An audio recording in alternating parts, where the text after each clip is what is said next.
Well, in order to fly, you need special FFOC licenses. So we have them for various geographical spots. We don't have them here. We have for Waterloo, and we're working with City Hall. So this was our fourth program. Our fifth one right now.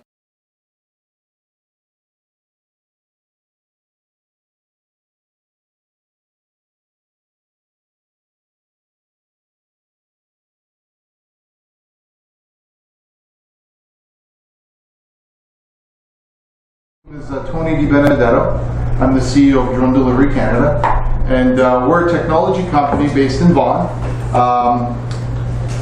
I've built and sold a lot of different businesses. We started the Drone Delivery Canada back in 2014, and the goal for this business is really to create something new, something very innovative, something very different. We're very proud that we're from Vaughan and that we see there's a level of innovation going on in this community.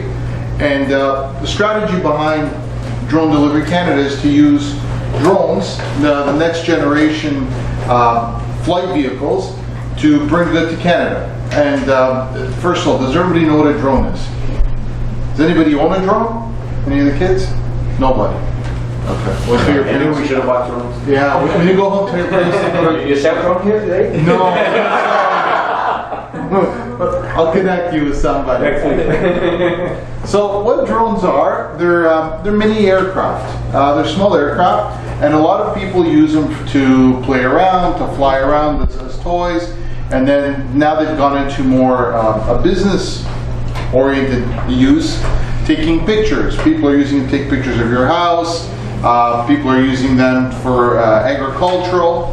We're looking to utilize drones, like in the video there, to deliver packages. And this is something absolutely brand new.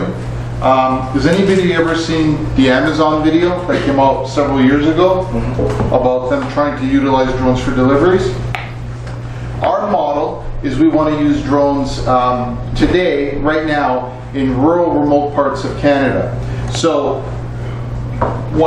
when you feel sick, for example, and you need medical supplies, you need medicine, and you gotta go see the doctor, and your parents take you to the pharmacy, you just get in your car and you go there and you go buy your medicine.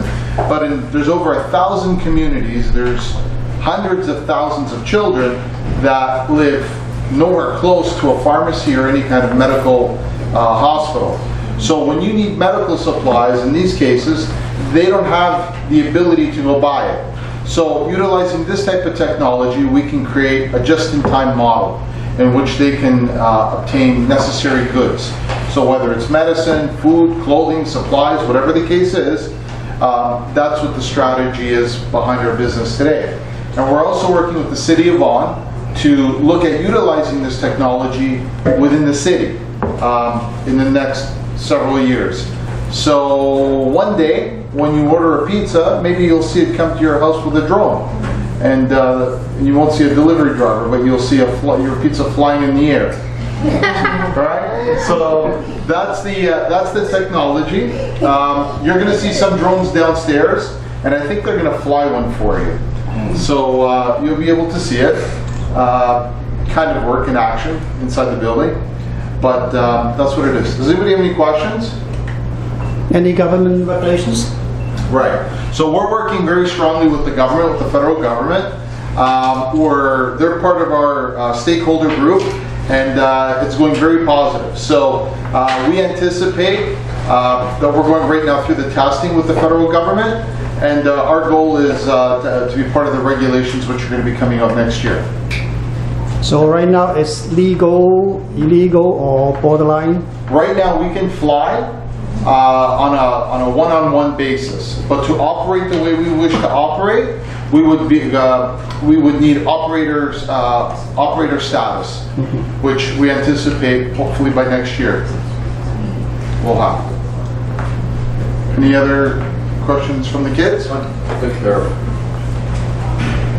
would you do, let's say it was raining, like let's say the delivery would take some time but it started raining?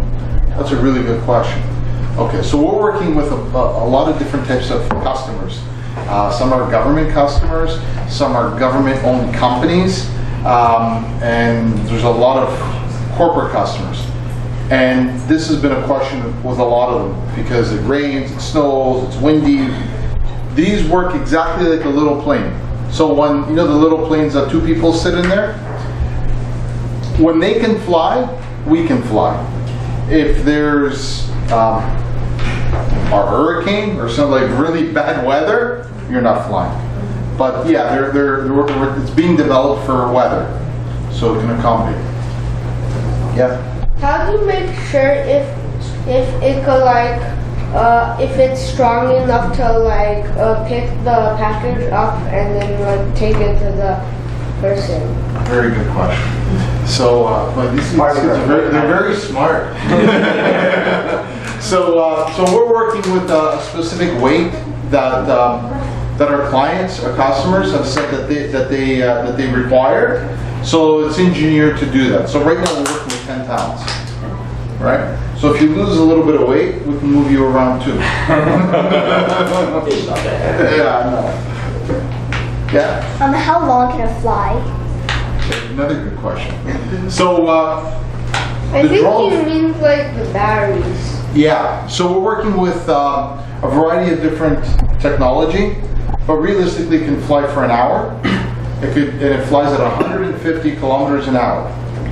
So faster than what you can legally drive on the highway is what it can fly. So it can go a very long distance. Yeah. How do you make sure that, for example, a drone, right? How do you make sure that doesn't collide with like another drone or obstacles? Okay. So so what it is, it's an anti-collision system. In a lot of cars today, you'll see it. I don't know what kind of car does your parents have? They have a taxi. Okay. So in the higher end cars, right, they already have collision systems. So if you're driving and there's a car getting too close to you, your car starts beeping. If you're switching lanes and there's somebody next to you, it notifies you as well. So this is similar technology. What it does, it looks for planes, it looks for birds, it looks for any possible thing that could be there, and if it sees and understands that could potentially be a problem, it adjusts. So it either goes to the left, to the right, to up or down. And right now, it can see 3.5 kilometers away. Right? What if the person that gets the delivery takes the drone? You can't. No, so there's a whole system, there's a whole way that it works that it's almost impossible to do. And we would know. Question there. Yeah, sorry, who? Yeah, Rhea? How high is it capable of flying?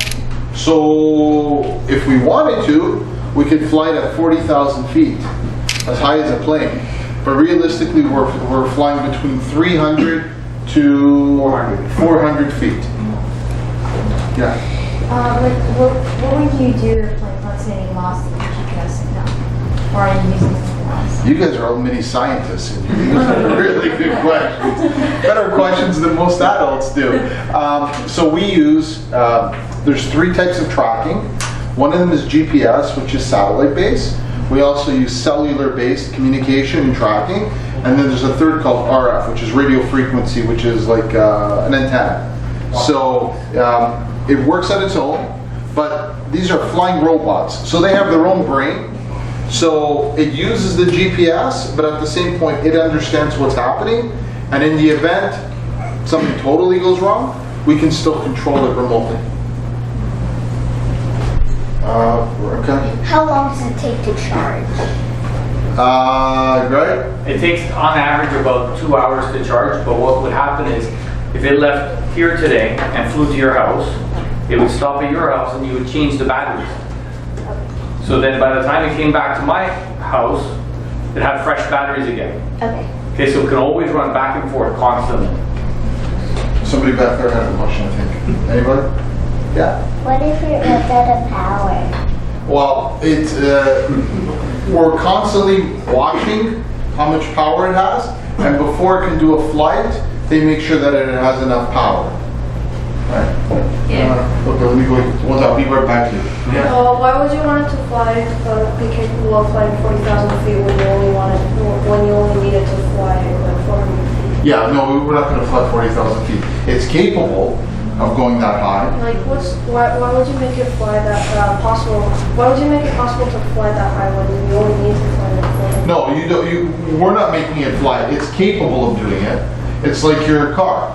Your car is capable of driving 200 kilometers an hour, but you don't want to drive 200 kilometers an hour, right? So it's capable of doing this, but we restrict to 300 to 400 feet. Yeah, our technology, with the way it's built into our software, is that the brains of the drone or the UAV know to go between 300 to 400. It won't go beyond that. So it's like in a car they call it a governor. It controls the speed of the car. In this case, it's the height governor. It won't go above 400 feet to protect airplanes and everything above 400 feet. How do you make sure it gets there in time? So everything is calculated and it's monitored. So we know it's supposed to be there in 20 minutes. The computers are tracking it, we're seeing it, and we work with that data there as it goes. When you're going to control the drone, what technology are we using? The satellite or So we're using 3 types. So we're operating a mission control, a network operations center, watching what the drones are doing. They're intelligent. We're not actually flying them. We're monitoring them. And in the event something goes wrong, we can take control. But in terms of communication, we're using satellite, the Iridium satellite network. We're using cellular, but in remote parts of Canada, cellular is not very good. So that's why it's satellite. And then there's also a private network, a private RF network, radio frequency, that we're working with.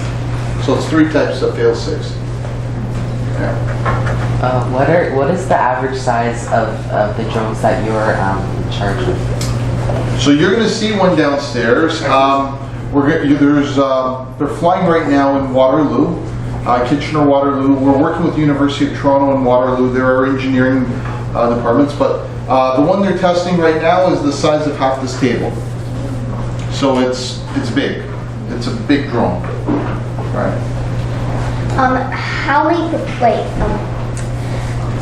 propellers needed? How many propellers are needed so that the drone can fly? So we're working with 8. That one there has 8. So it's 4 on the top, 4 on the bottom, as you see. So that's called an octocopter. But let's say it loses, let's say there's a storm and it loses one of its propellers. Can it still fly? Yes. It has 2 extra propellers. So if it loses a propeller, if it loses a battery, if it loses the GPS, if there's fail-safes, there's redundancies. What will happen if it loses 3 propellers? Well, then 3 propellers. Like an emergency hold on. 2 propellers, so I mean like 6 propellers. 3 at the top, 3 at the bottom. So then it goes into an emergency mode. It lets us know that there's a problem with the drone, and it will try to land safely. It'll basically come down. And if everything else fails and it can't land safely, then a parachute comes up.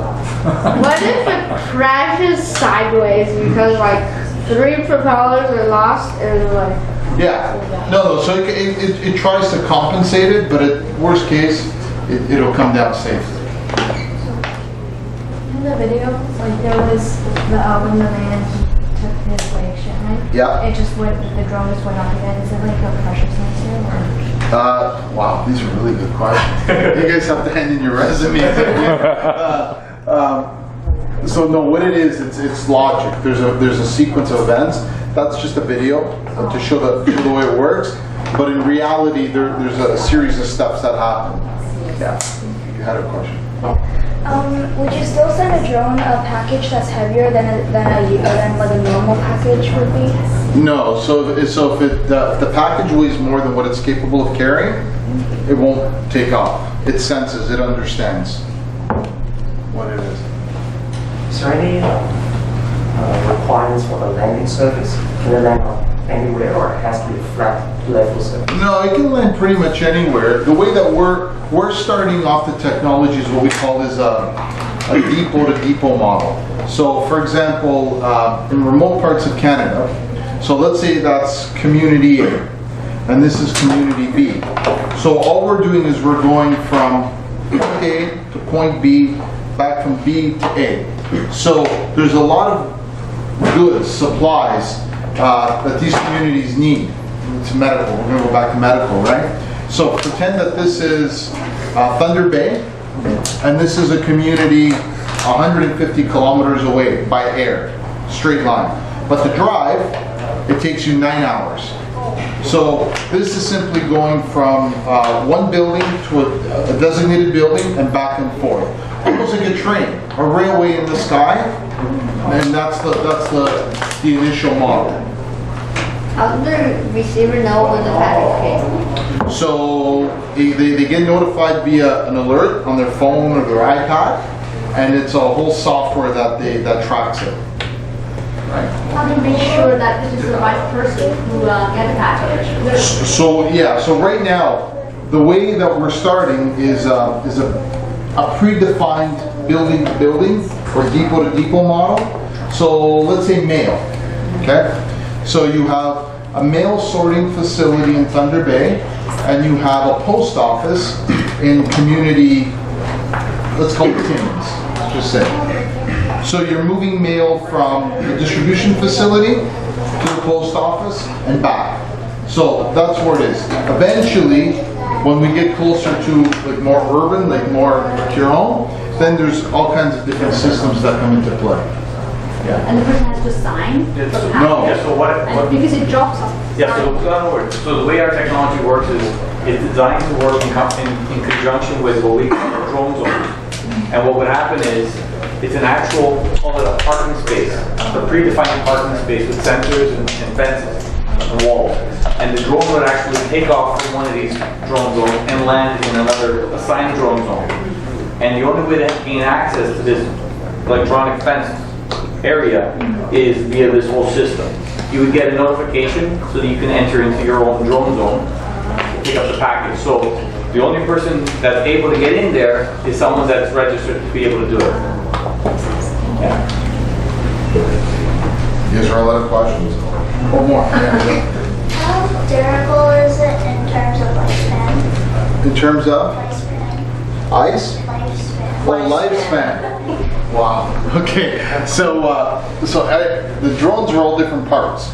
So we track every part by operational hours. So whether it's the motors, the batteries, the frame, the servos, there's a bunch of different things. So we know within 200 hours of flight time, so many things either have to get checked or replaced, just like an airplane.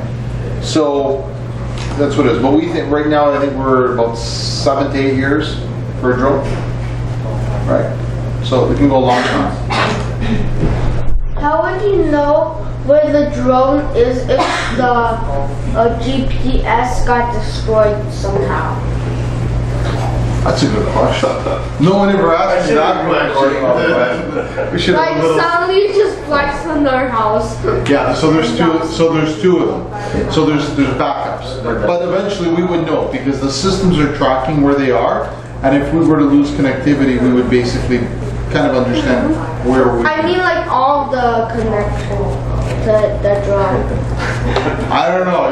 I'll introduce you to someone downstairs. You can ask that question to them. That's a good question. Like, let's say, is there a limit to where you can detect the drone is? No, not that I'm aware of. No.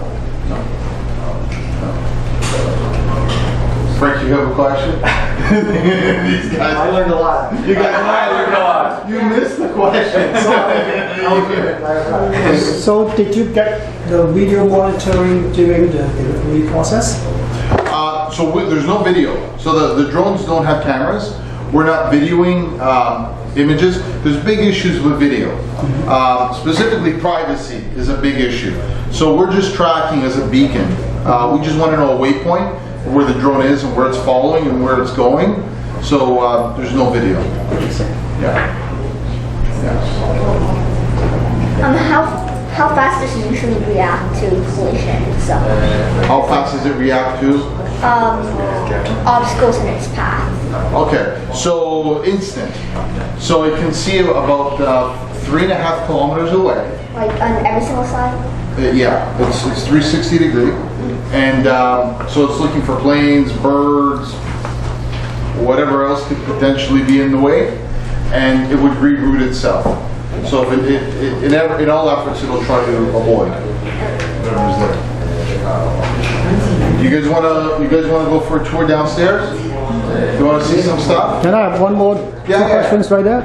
Does every drone has an IP ID there? That has like an IP address? Yes. Like network For address? example, like, okay, you're telling me like flying from one to Waterloo, right? So that's only one. We got about 1,000 drone delivery on the sky. So how can we tell which one is different? Yeah, they're all unique. So they're unique IDs. Unique IDs. I don't know if it's exactly if it's an IP address, but they're unique transponders that are reporting back. Even the home model. MAC address to use it. MAC address is the only address for Yeah, so that's the IP network ID, of the network. Yeah, they're unique. Not working in Prince Carl. It's the RFID. Yeah. Basically, it's an RFID. Yeah, Yeah. they're unique. What will happen if all the propellers broke and Hopefully that will never happen.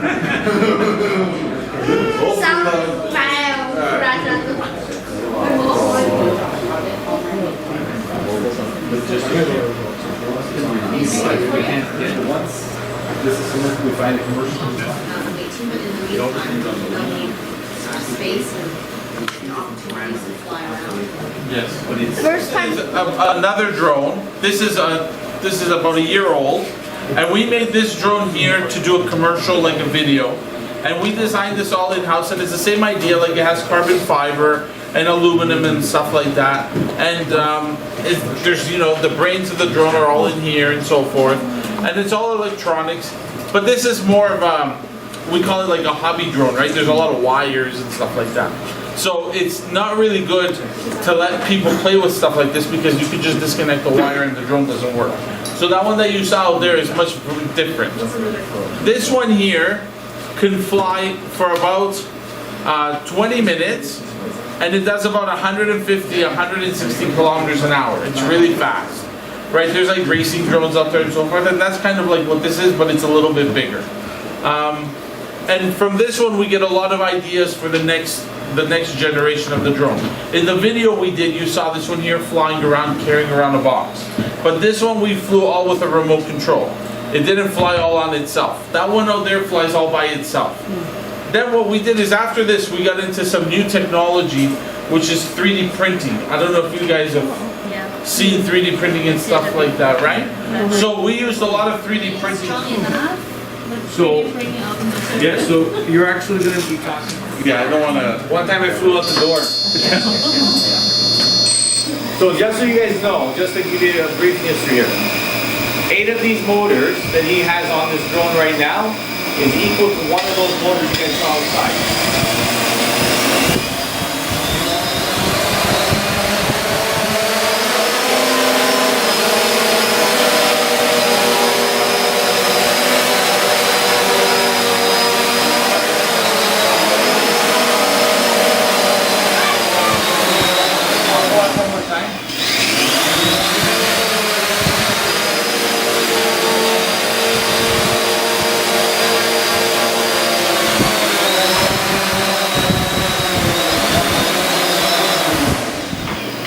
So it's a little loud, and there could be airplanes up there, and you know. If rather crashes in an airplane or 1, 2, 3. Draw. Oh, I'm gonna be in. 1, 2, 3. Thank you.